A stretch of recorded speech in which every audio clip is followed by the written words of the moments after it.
What the king dreams, the hand of the king builds. Or, so say the kings, the hands, and the lords who wish to be hands. The lowborn put it differently. The king eats, and the hand takes the shit. The fact is, most kings hate ruling. We shouldn't blame them. Their only qualification is blood. So, naturally they're wary of a seat made of blades. Far better to find other men to rule in their stead. But how should a king select his hand? Family? One king chose his brother, Prince Maegor, a warrior who was proud and arrogant. Maegor agreed to marry the High Septon's niece to unite the faith and the crown, but then secretly wed a second wife, in Valerian ceremony, artfully combining bigamy and heresy.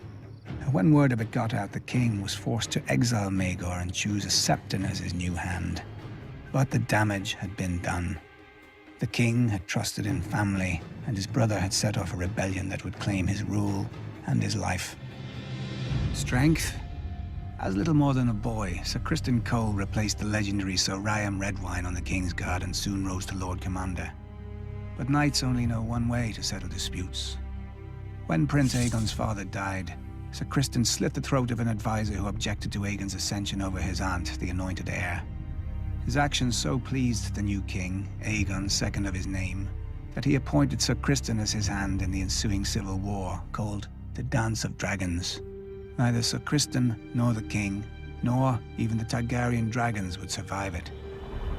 Perhaps it's no surprise that the wisest king in the history of Westeros made the wisest choice for his hand.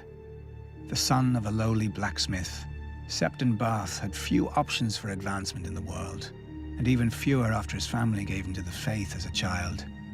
But as royal record keeper, Barth impressed the king so much that the king, defying all his high-born advisors, made Septon Barth his hand.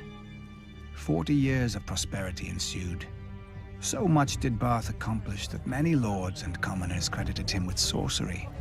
No other explanation could they accept for a man without blood or skill at arms, because what Barth had was rarer than both: a sharp mind. Years later, the realm had no sharper mind than Lord Tywin Lannister, hand to King Aerys Targaryen, or, as history remembers him, the Mad King. He saw assassins and plots in every shadow, heard whispers in silence, and burned men alive. But his greatest madness by far was driving away Lord Tywin. The Mad King then cycled through every mistake of his ancestors. Soldiers, toadying lords, and at the end even an alchemist, perhaps to save the crown's growing expenses on wildfire. Unfortunately, it didn't save his crown or his dynasty. The new King Robert chose his foster father, Lord Jon Arryn, as his hand. The wisest decision Robert ever made. Not that it had many rivals. Too bad it proved so fatal. Lord Arryn was a man of honor from an ancient and proud family. But honor is no shield against the corruption of the capital, as Lord Arryn's successor, Ned Stark, learned as well. Perhaps the hand of the king is a flawed idea. Westeros needs a ruler who can rule, who builds what he dreams himself. A king who can't govern his kingdom is no king, and a hand who shits what another man eats is an arse.